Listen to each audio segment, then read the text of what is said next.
चलो good morning विद्यार्थियों अपने चैप्टर 5 चुंबकत्व અને દ્રવ્ય માં આગળ વધીએ। ખાસ કરીને ચુંબકત્વ અને દ્રવ્ય ચેપ્ટર નંબર 5।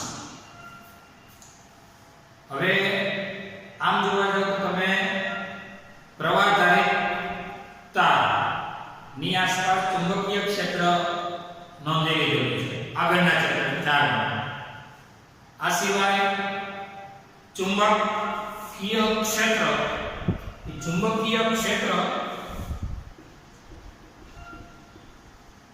જેને કહો છો બી વેક્ટર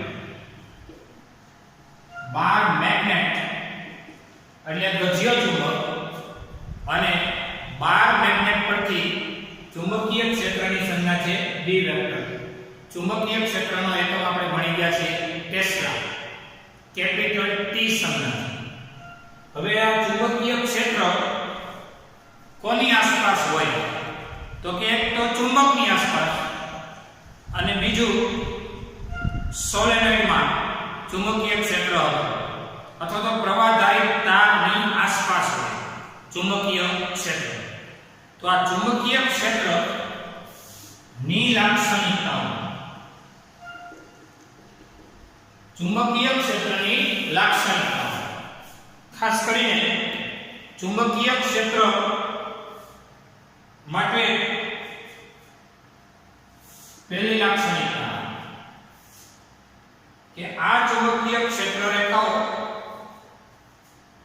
એ n માંથી નીકળી s માં દાખલ થાય છે અને ચુંબકની અંદર s થી n એટલે કે બંધ ગાળા બનાવે છે। ચુંબકીય ક્ષેત્ર રેખા એ બંધ ગાળા બનાવે છે। ફરીથી ચુંબકના n માંથી નીકળી s માં દાખલ થઈ અને ચુંબકની અંદર s થી n જઈ અને સંપૂર્ણ બંધ ગાળો બનાવે છે। આ ચુંબકીય ક્ષેત્ર રેખાઓ છે। તો આ ચુંબકીય ક્ષેત્ર રેખા નો બંધ ગાળો જેવો બને એને કહેવાય ચુંબકીય ડાયપોલ। ડાય એટલે બે, નોર્થ પોલ અને સાઉથ પોલ। જ્યારે વિદ્યુત ડાયપોલમાં બંધ ગાળો બનતો નથી। એ આપણે જાણીએ છીએ કે ધનમાંથી નીકળેલો ક્ષેત્ર રેખા ઋણમાં અંત પામે છે।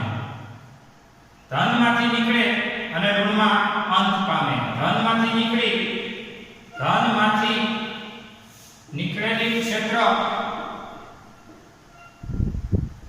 ઋણ વીજભારમાં ધન વીજભારમાંથી નીકળેલું ક્ષેત્ર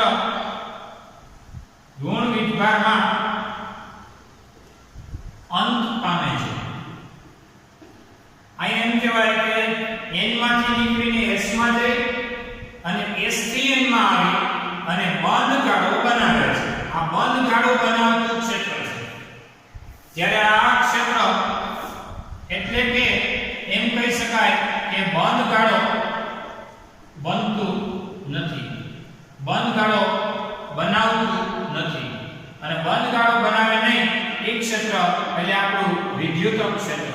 વિદ્યુત ક્ષેત્ર દ્વારા બંધ ગાળો બનાવે નહીં, ચુંબકીય ક્ષેત્ર દ્વારા બંધ ગાળો બનાવે। આ એક મુદ્દો થયો કે ક્ષેત્ર રેખાઓ કેવી હોય। ફરીથી ચુંબકીય ક્ષેત્ર રેખા n માંથી નીકળી s માં દાખલ થઈ ફરી s થી n માં જઈ અને બંધ ગાળા બનાવે છે। આને કહેવાય ચુંબકીય ડાયપોલ। વિદ્યુત ડાયપોલમાં આવી કોઈ વિદ્યુત ક્ષેત્ર રેખા હોતી નથી કે જે ધનમાંથી નીકળી ઋણમાં આવે અને ઋણથી પાછી ધન તરફ ક્ષેત્રનું નિર્માણ કરે। આવું ક્ષેત્ર વિદ્યુત ડાયપોલમાં હોતું નથી એટલે કે બંધ ગાળો બનાવતું નથી। આ એક લાક્ષણિકતા પહેલી થઈ। ત્યાર પછી એની બીજી લાક્ષણિકતા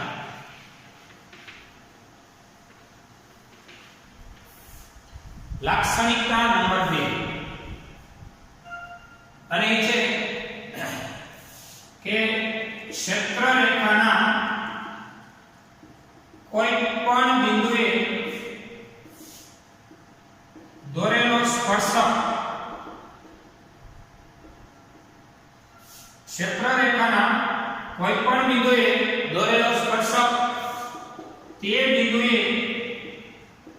ક્ષેત્રની તીવ્રતા નક્કી કરે છે અને ક્ષેત્રની તીવ્રતા એટલે કહેવાય બી વેક્ટર એટલે એની દિશા એ કોઈ પણ બિંદુએ દોરેલો સ્પર્શકની દિશામાં બી વેક્ટરની દિશા હોય આપણે જરા જોઈ લઈએ દાખલા તરીકે આ છે ચુંબક INIS તો આ કયું ક્ષેત્ર યાદ રાખજો ચુંબકીય ક્ષેત્ર દોરવું ને કોઈ પણ ક્ષેત્ર તમારી પાસે ક્ષેત્ર ત્રણ પ્રકારના હતા ક્ષેત્ર યાદ કરો એક ગુરુત્વાકર્ષી ક્ષેત્ર પછી વીજભારની આસપાસ વિદ્યુત ક્ષેત્ર પછી આ પ્રવાહધારિત તારની આસપાસ અથવા તો ચુંબકની આસપાસ ચુંબકીય ક્ષેત્ર તો ક્ષેત્ર દોરવું એ કાલ્પનિક છે ક્ષેત્ર હોવું એ વાસ્તવિક છે તો કોઈ પણ બિંદુએ દોરેલો સ્પર્શક સપોઝ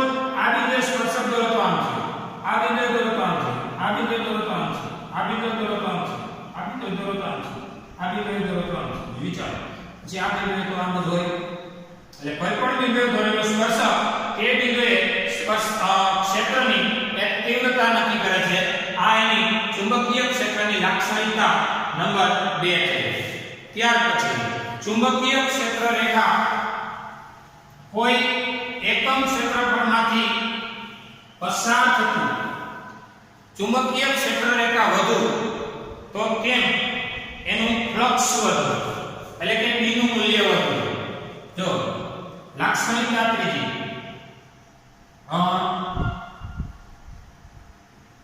ચુંબક ની આસપાસ અથવા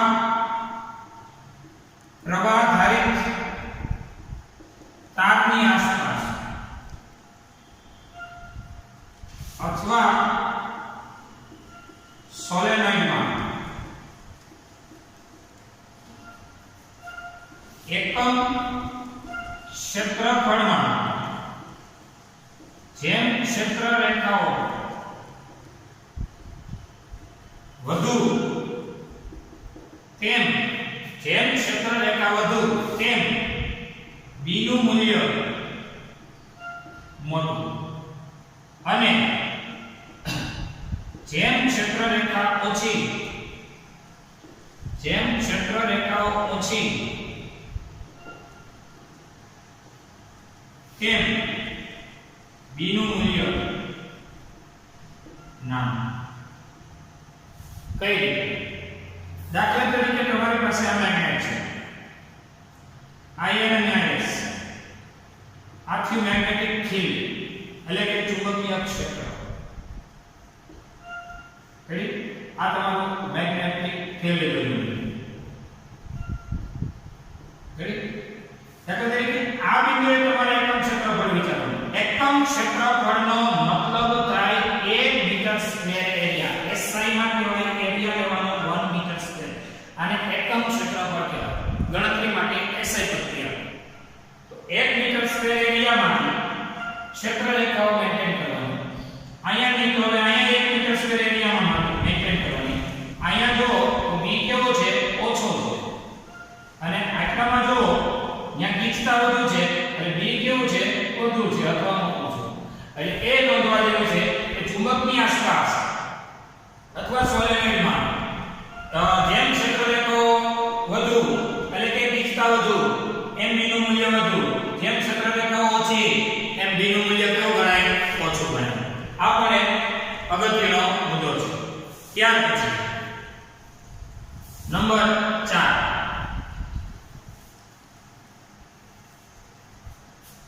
નંબર 4 ચુંબકીય ક્ષેત્ર રેખાઓ ક્યારે એકબીજીને છેદતી નથી જો છેદે તો છેદન બિંદુ આગળ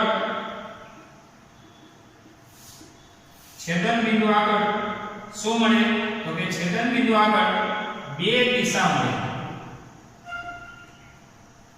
કારણ આપણે એક ક્ષેત્ર રેખા દાખલા તરીકે એક ક્ષેત્ર રેખા આ બીજી ક્ષેત્ર રેખા જો છેદે તો છેદન બિંદુ આગળ શું થાય તો કે બે દિશાઓ થાય અને બે દિશા મળે પણ બી વેક્ટર એટલે કે બી વેક્ટર નું નામ છે ચુંબકીય ક્ષેત્ર કેવી રાશિ છે સદિશ રાશિ હોવાથી તેને એક જ દિશા શક્ય છે એક જ દિશા હોય આ ડબલ દિશા અહીંયા ડી આમ ના બિંદુએ બી આમ આવું શક્ય નથી એટલે ક્ષેત્ર રેખાઓ ક્યારે એકબીજીને છેદે નહીં જો છેદે તો છેદન બિંદુ આગળ બી આમ ને અહીંયા બી આમ તો કોઈ એક બિંદુએ ડબલ બી વેક્ટર સદિશ ની વ્યાખ્યા છે કે કોઈ બિંદુએ એની દિશા એક જ હોય છે અહીંયા તો કોઈ એક બિંદુ છે દિશા બે બે છે જે શક્ય નથી એટલે આ ચાર મુદ્દાઓ નોંધવાના છે ચુંબકીય ક્ષેત્ર રેખાની લાક્ષણિકતાઓ જોઈએ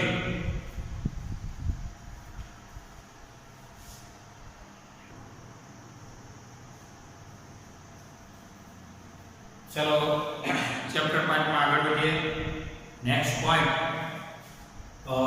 સોલેનોઇડ ને સમતુલ્ય ગજ્ય ચુંબક આપણો પોઈન્ટ છે સોલેનોઇડ એટલે પ્રવાહધારી હેલિકલ ગુંચળું કે જે પાસે વીંટાળેલા અલગ કરેલા વાહક તારના હેલિકલ ગુંચળાને સોલેનોઇડ કહેવાય છે અને આ સોલેનોઇડમાં ચુંબકીય ક્ષેત્ર આપણે ભણ્યા હતા B μ0 n સોલેનોઇડની અંદર ચુંબકીય ક્ષેત્ર આવું હતું સોલેનોઇડ પાસે વીંટાળેલા અલગ કરેલા વાહક તારના હેલિકલ ગુંચળાને સોલેનોઇડ કહેવાય અને સોલેનોઇડની અંદરનું આ ચુંબકીય ક્ષેત્ર હતું B μ0 n હવે આ તમારો સોલેનોઇડ છે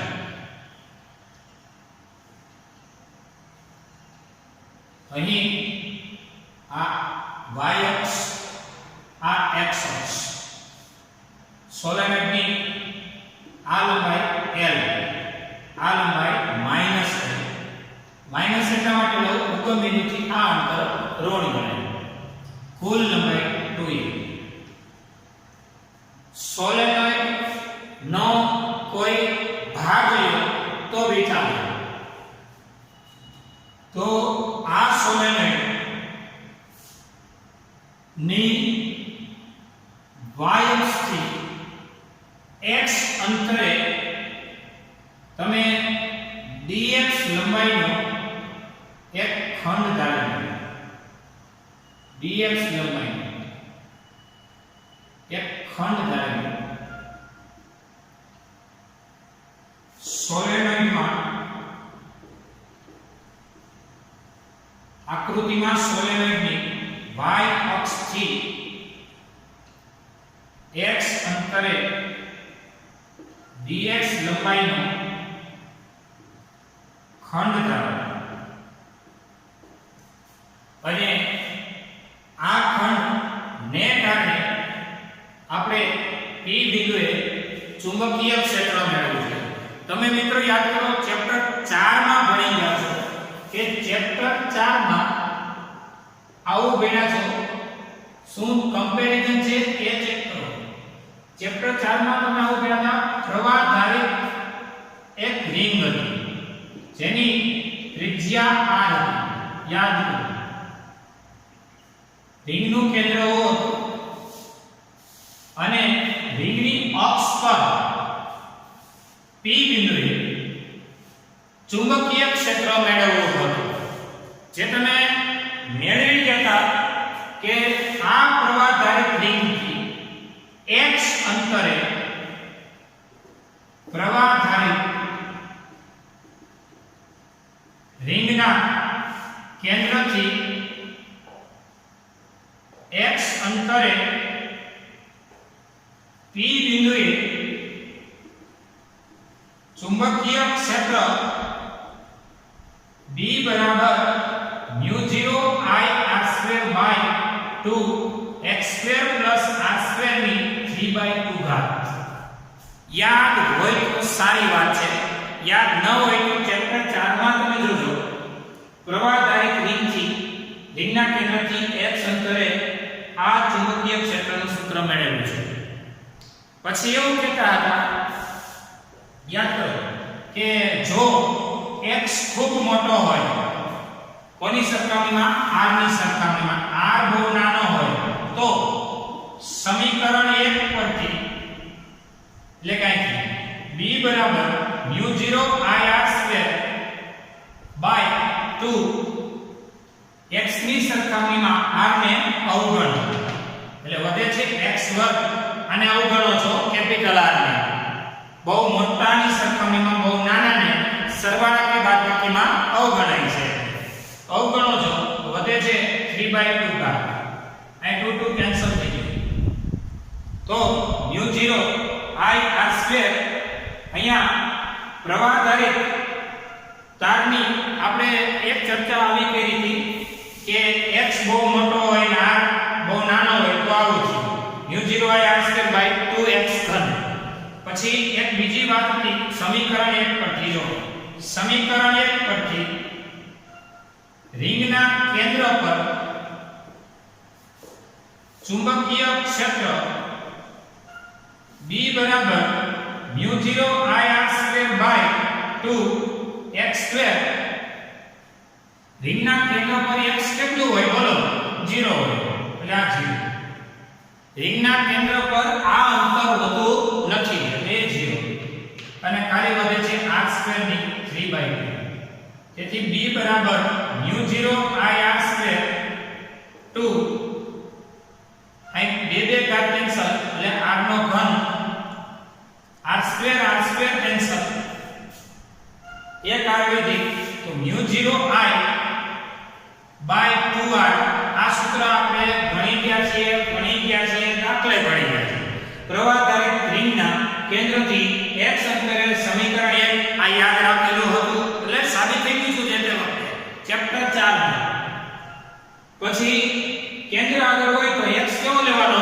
0 લેવાનો એટલે 0 લઈ લો એટલે બાકીનું જે કંઈ છે એ x ને 0 લઈ લો એ બે ઉડી જાય, r નો ઘન વધે અને r ની બે ઉડી જાય, એક r વધે μ0 i બાય 2r વધે અને μ0 i બાય 2r એ કેન્દ્ર આગળ ચુંબકીય ક્ષેત્રનું સૂત્ર છે.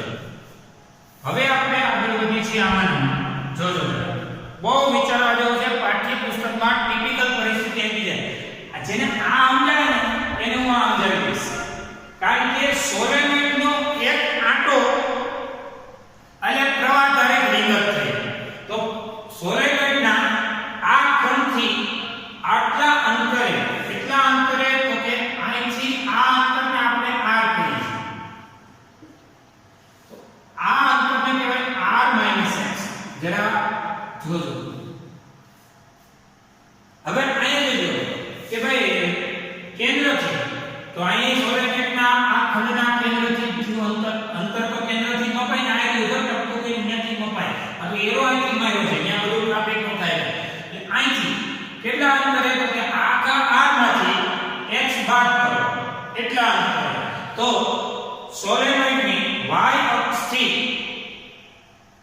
x અંતરે dx લંબાઈનો ખંડ ધારો અથવા તો સોલેનોઇડના કેન્દ્રથી x અંતરે એવું કહેવાય સોલેનોઇડના કેન્દ્રથી x અંતરે dx લંબાઈનો ખંડ ધારો. હવે ખંડ ધારીને શું કરી લીધું આપણે? જો આપણા કેસની અંદર છે ને x છે, આ r છે અને અહીંયા બન્યા હોય તો આને તમે સ્મોલ r કહેતા હતા. સ્મોલ r અને સ્મોલ r થતું અંડરરૂટમાં r² + x² થતું પાયથાગોરસનો પ્રમેય. હવે ચેપ્ટર 4 માં આ સમીકરણ એ એક આટા માટે છે. કેટલા આટા માટે? એક આટા માટે. હવે આ n આટાવાળો હોય તો શું? તો કહી દેવાનું કે જો એક આટાવાળું ગૂંચળું હોય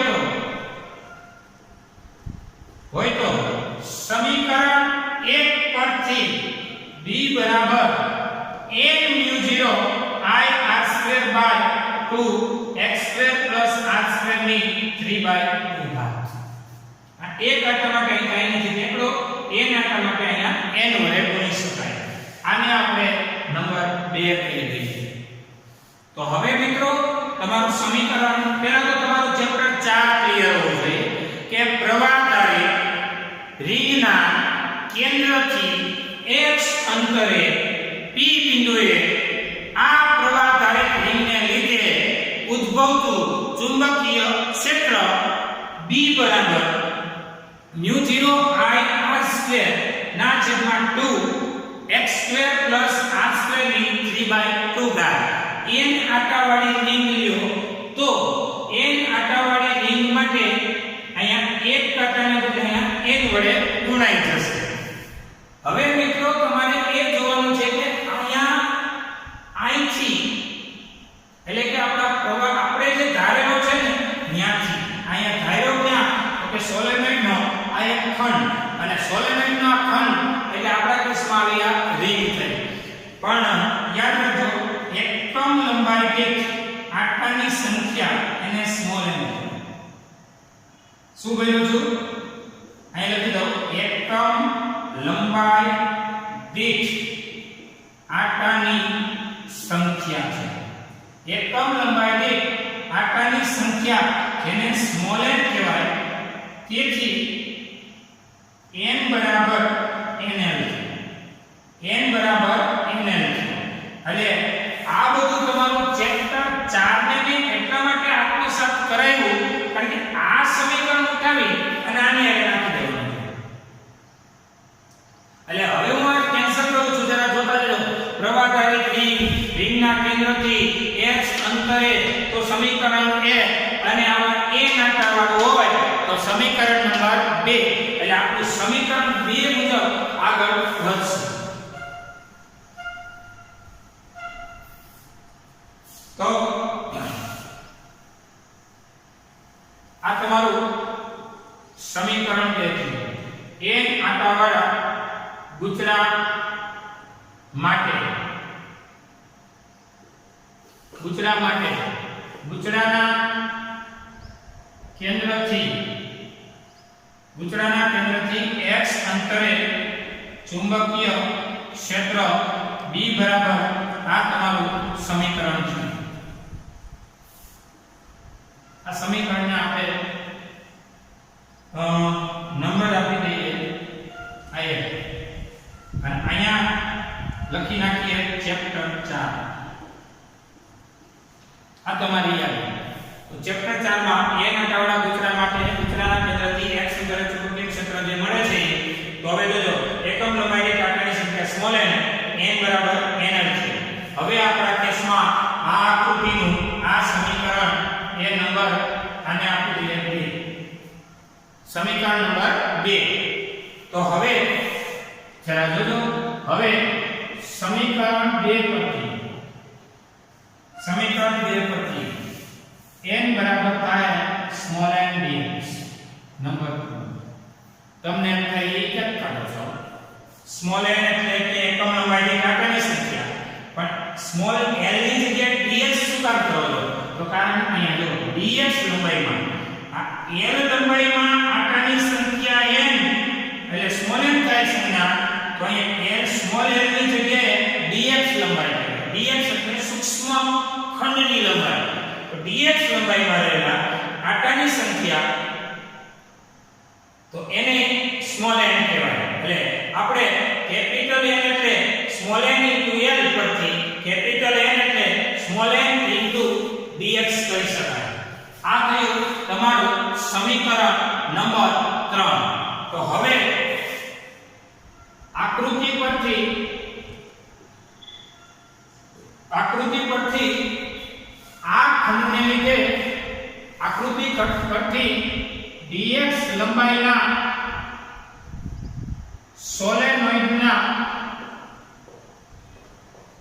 ખંડને લીધે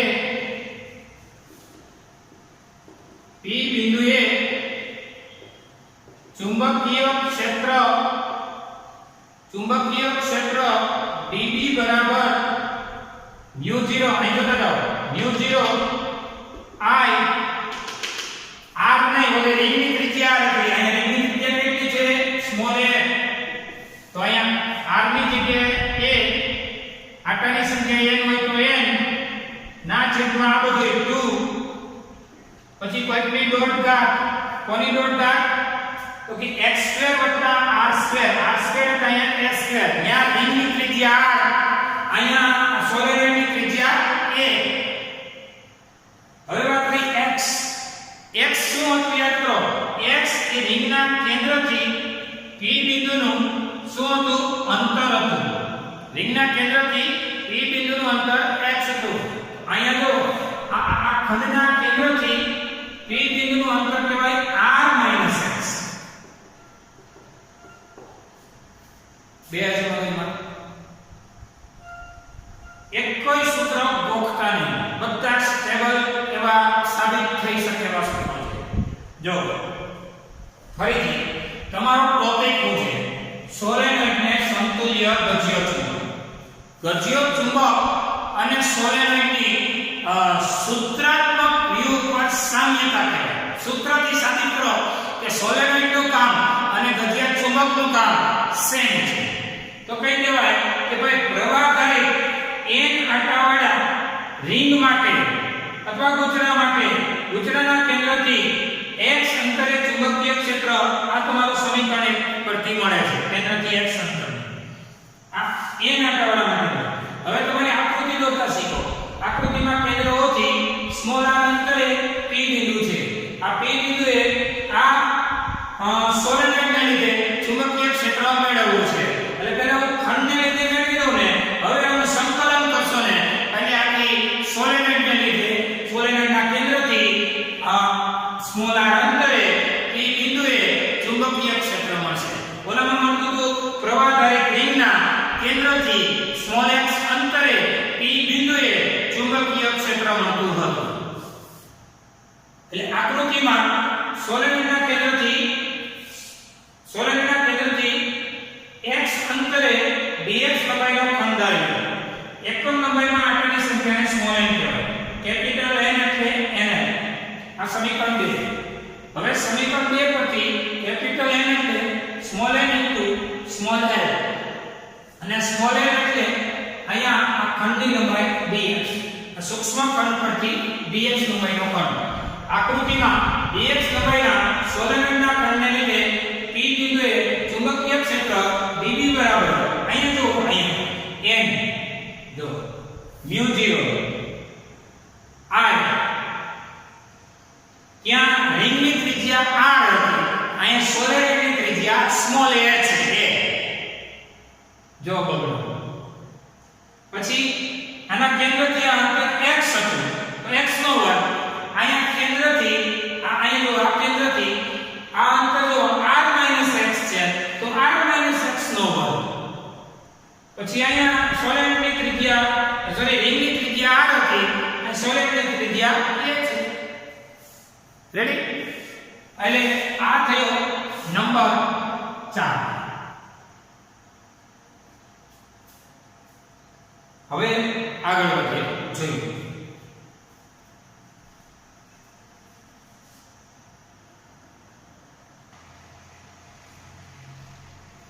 ચાલો જો આ તો dB એટલે સોલેનોઈડના સૂક્ષ્મ ખંડને લીધે ચુંબકીય ક્ષેત્ર. સૂક્ષ્મ ખંડથી r - x અંતરે ચુંબકીય ક્ષેત્ર dB. કેપિટલ N એટલે nl.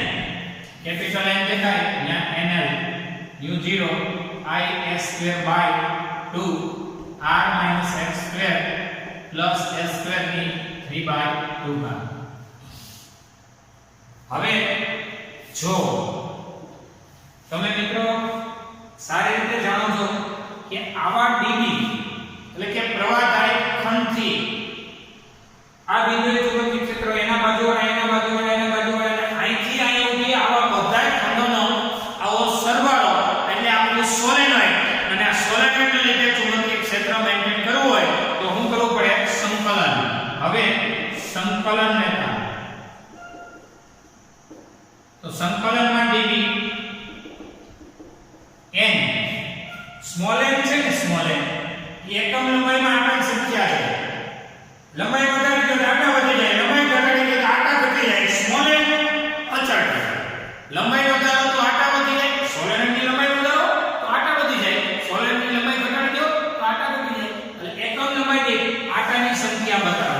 અચળ કરો, બાય મૂકી જાઓ.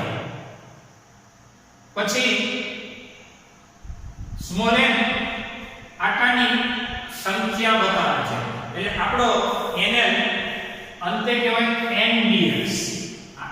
કેપિટલ n એટલે n * ds. અને અહીંયા કારણ લખી દો સમીકરણ 3. સમીકરણ 3 માં જોઈ લો કેપિટલ n દેખાય ત્યાં લખાય small n ds. Small n એટલે આટાની સંખ્યા બાય મૂકી એકમ લંબાઈ દીઠ આટાની સંખ્યા જે અચળ હોય બાય મૂકાય. μ0 અચળાંક છે. સોલેનોઇડમાં મૂલ્ય પ્રવાહનું મૂલ્ય અચળ હોય. સોલેનોઇડની પોતાની ત્રિજ્યા અચળ હોય. ત્રિજ્યા અહીંયા સ્મોલ a છે. જો સ્મોલ a ત્રિજ્યાનો સોલેનોઇડ છે. બગડો અચળ કહેવાય. વૈધુ સંકલનમાં dx ના છેદમાં r - x નો સ્ક્વેર વત્તા a સ્ક્વેર ઓન્લી ડોટ ઘાત આવું હોય. એટલે કે સંકલનમાં dv ને આપણે b કહીએ n μ0 I s square by 2. હવે એક ખાસ અગત્યનો પોઈન્ટ કે જો r ની સરખામણીમાં a બહુ નાનું તથા r ની સરખામણીમાં l બહુ નાનું હોય તો શું બોલું છું? જો તમારો સ્મોલ r છે ને એટલે અહીંથી આ બિંદુનું અંતર આની સરખામણીમાં સોલેનોઇડની ત્રિજ્યા બહુ નાની છે તથા આ સ્મોલ r એટલે કે આ અંતરની સરખામણીમાં આ સોલેનોઇડનો ભાગ જેને કે સોલેનોઇડના કેન્દ્રથી એક છેડાનું અંતર એ બહુ નાનું હોય તો તમારું આ સમીકરણ છે r - x નો સ્ક્વેર વત્તા a square r - x whole square વત્તા a square whole raise to 3/2 ને તમે નિયર ઇક્વલ ટુ r ઘન લઈ શકો. એ કેમ ભાઈ બતાવો. કોને અવગણાય? r ની સરખામણીમાં a ને અવગણાય એટલે r છે. આની સરખામણીમાં a ને અવગણાય, a ને 0 કરી દો. ભાઈ તો r - x નો સ્ક્વેર ની 3/2. પાછો અહીં કીધું કે r ની સરખામણીમાં l અવગણાય. હવે l જ નાનું હોય તો x તો નાનો જ હોવાનો ને.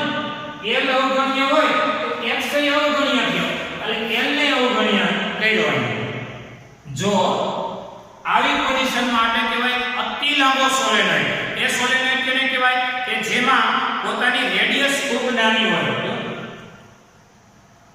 રેડિયસ ખૂબ નાની હોય અને સાથે સાથે સોલેનોઇડના કેન્દ્રથી આ છેડાનું અંતરે નાનું હોય.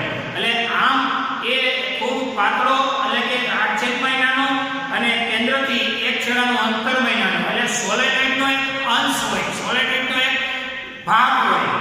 આવી વખતે આને અવગણ્ય કર્યો, આને અવગણ્ય કર્યો. ભાઈ તો r નો વર્ગ 3/2 બે ઉડી જાય, સ્મોલ r નો ઘન હોય. તો હવે dv નું સંકલન એટલે b n μ0 I s square by 2 સંકલનમાં dx ના છેદમાં આ જે કાંઈ સ્ટેપ છે એ બધાયનું થશે r ઘન. અને r ઘન એ અચળ થયું. કા અચળ થઈ ગયું? તો કે કેન્દ્રથી સ્મોલ r એટલે કે p બિંદુનું અંતર, કેન્દ્રથી p બિંદુનું અંતર એ કેવું છે? અચળ છે. અચળ છે તો બાય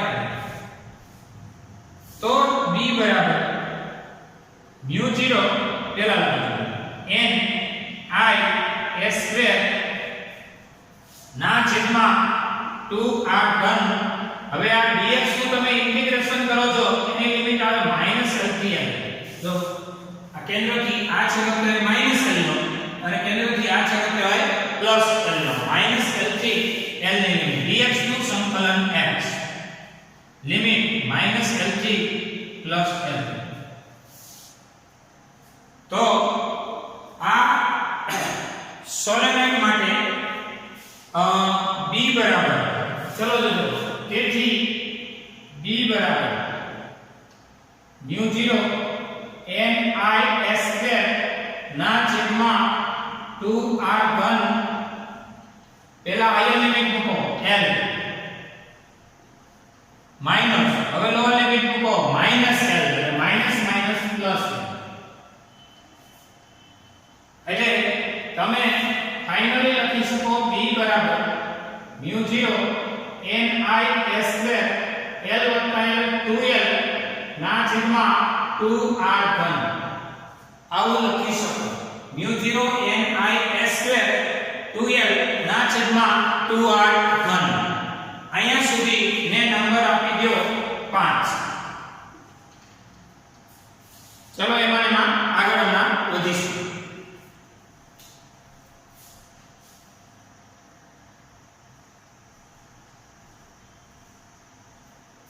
હવે ચુંબકીય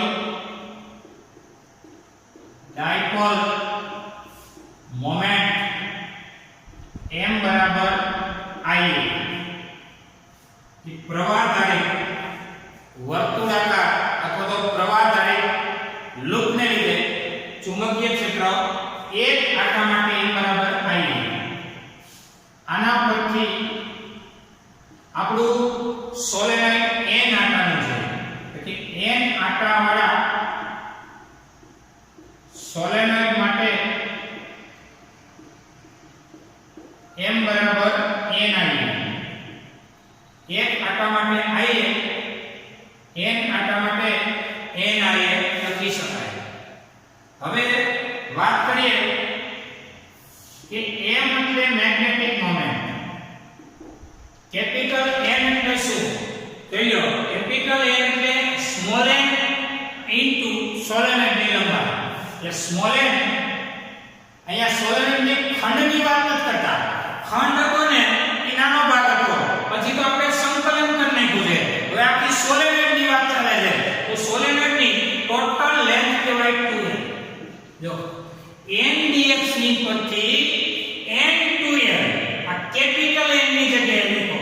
પછી આ એટલે પ્રવાહ, એરિયા એટલે સોલેનોઇડનો આડછેદ, અને સોલેનોઇડનો આડછેદ એટલે વર્તુળ, એટલે એરિયા કહેવાય પાઈ r સ્ક્વેર પરથી પાઈ s સ્ક્વેર, પાઈ r સ્ક્વેર પરથી પાઈ s સ્ક્વેર. આને નંબર 6. તો હવે સમીકરણ 6 ને 5 માં મૂકો. તેથી b બરાબર, ચાલો જો n 2L I pi s square, આ n, આ 2L ચેક કરતા રહો, I આ s સ્ક્વેર ઘટે છે કોણ? પાઈ. તો પાઈ વડે ગુણી નાખું છું અને પાઈ વડે ભાગી નાખું છું. પાઈ વડે ગુણી પાઈ વડે ભાગી નાખું છું, એટલે પાઈ પણ બની. તો તમારે જે સર્કલ કર્યા છે આટલી રાશિઓ, એ બધા સર્કલને આપણે કહી દઈએ સ્મોલ n, એટલે mu 0 વૈધ્યું છે બધું સ્મોલ n ના છેદમાં 2 પાઈ અને r ઘન, 2 પાઈ r ઘન. હવે અંશ તથા છેદને 2 વડે ગુણો. તમને એમ થાય કેમ ભાઈ સપનું આવ્યું? તો કે ના, બોલો એક અચળાંક છે 1/4πε0 ને સામ્યતા ધરાવતો અચળાંક હતો ચુંબકીય ક્ષેત્ર માટે. mu 0 બાય કેટલા હતા? 4 પાઈ. તો mu 0 નો mu 0 2 વડે ગુણો, આને 2 વડે ગુણો, ભેગું 4 થયો, અને આ અને આ મળ્યું એ સમીકરણ નંબર 7 મળ્યું. અહીં સમીકરણ 7 એ સોલેનોઇડની જોઈ લો mu 0 by 4 pi 2m by r ઘન, એ સોલેનોઇડની અક્ષ પર નું ચુંબકીય ક્ષેત્ર છે. સોલેનોઇડની અક્ષ પરનું ચુંબકીય ક્ષેત્ર છે કે જે ગજિયા ચુંબક માટે અથવા ગજિયા ચુંબકની અક્ષ પરનું ચુંબકીય ક્ષેત્ર જેટલું છે, કારણ કે ગઢિયા ચુંબકની અક્ષ પરની અક્ષ પર આવે ને તો ઈટુ આવે અને વિષુવ લાઈન પર આવે ને તો μ0/4π m/r બનાવે.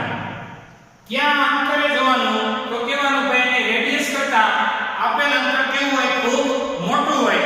આવા અંતરે સોલેનોઇડના અક્ષ પરના ઈ બિંદુએ આ સોલેનોઇડને લીધે ચુંબકીય ક્ષેત્ર μ0/4π 2m/r બનશે. રેડી? જોઈ લો. બહુ કાળજીથી તૈયારી કરજો.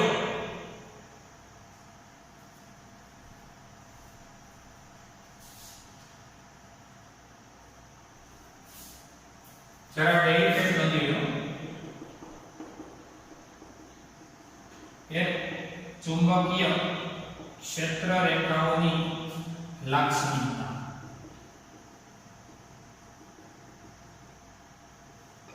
અને એક છે સોલેનોઇડની સમતુલ્ય ગઢિયો ચુંબક. સોલેનોઇડ ને સમતુલ્ય ગઢિયો ચુંબક. સવિસ્તાર સમજાવી જરૂરી સૂત્રો મેળવો. રેડી? અહીંયા આપણો લેક્ચર પૂરો થશે.